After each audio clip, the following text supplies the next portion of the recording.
છેલ્લી બેન્ચ ક્લાસની બહાર નીકળે.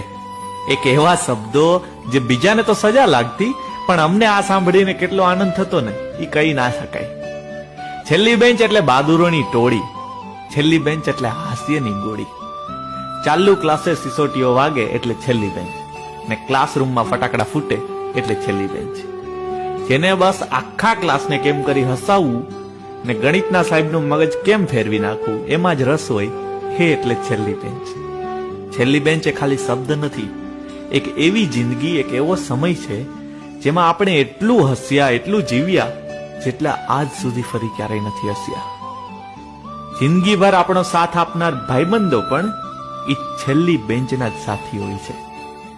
આજે જ્યારે છેલ્લી બેન્ચ સાંભળીએ એટલે એ દિવસો, એ ભાઈબંધો, એ દોસ્તારો યાદ આવી જાય છે અને ચહેરા ઉપર એક સ્માઇલ આવી જાય છે.